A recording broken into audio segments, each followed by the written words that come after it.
With his first 100 days now behind him, is Joe Biden living up to expectations that he'll become the most progressive president since FDR? Is this just a leftist pipe dream, or is our 46th president enacting policies and executive orders that are truly moving America to the extreme left? Well, here to weigh in is political scholar George Liebmann. Mr. Liebmann is an attorney and frequent contributor to the American Conservative. His latest book is Vox Clamantis in Deserto, an iconoclast looks at 4 failed administrations.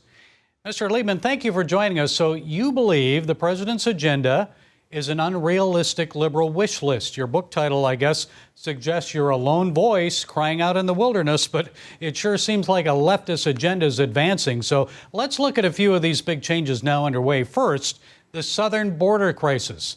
With migrant children packed into cages like sardines, some testing COVID positive, what's the Biden and Harris long-range game plan here? Well, I'm not altogether sure there is one. The problem is that by criticizing Trump's policies, they raised expectations on the part of those who want to come here. And it's going to take a while to turn that around. And I think they're going to find themselves adopting measures for which they criticize Trump, because the only way they can stem the flow is by changing expectations. How about other items on this progressive wish list, like ending the Senate filibuster, packing the U.S. Supreme Court, and making Washington, D.C. the 51st state? Does Biden really have a shot of making those historic changes, or is resistance likely even from people like Senator Manchin, others in Biden's own party? I don't think he has a shot. And what this administration reminds me of is the first year of the Mitterrand government in France.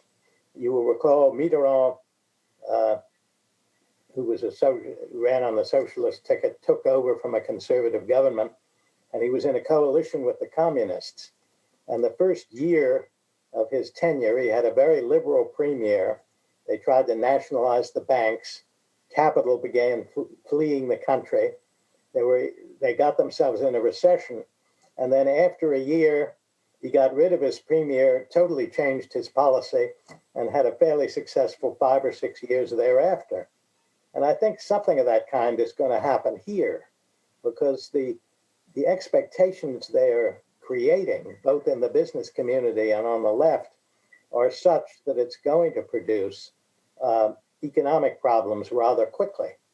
And when that happens, I think Biden, who is not a conviction politician by any stretch of the imagination, is going to make some rather sharp adjustments. Now, maybe I'm wrong in that forecast.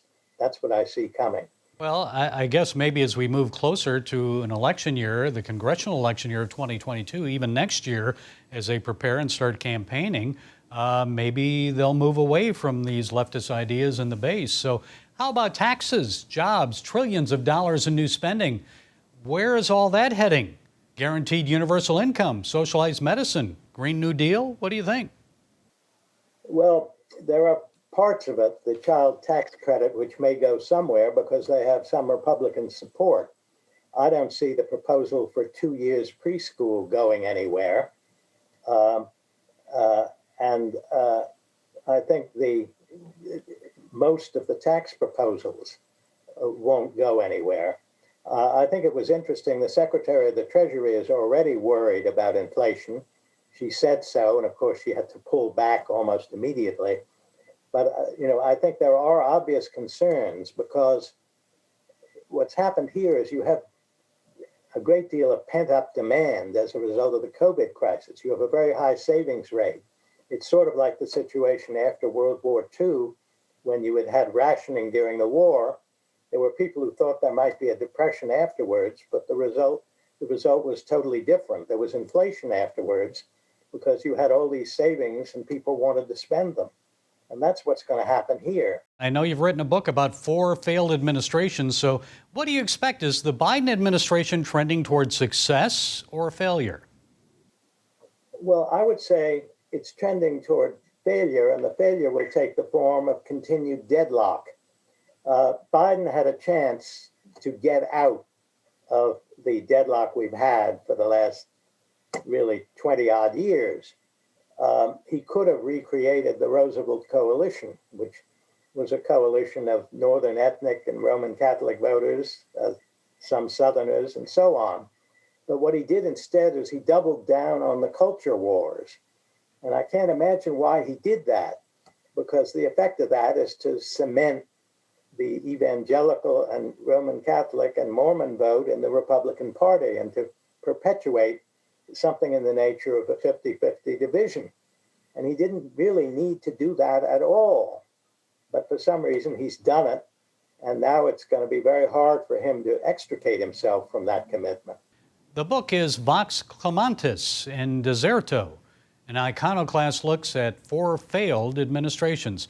George Liebmann, thank you for providing those insights. We appreciate it. Thank you very much.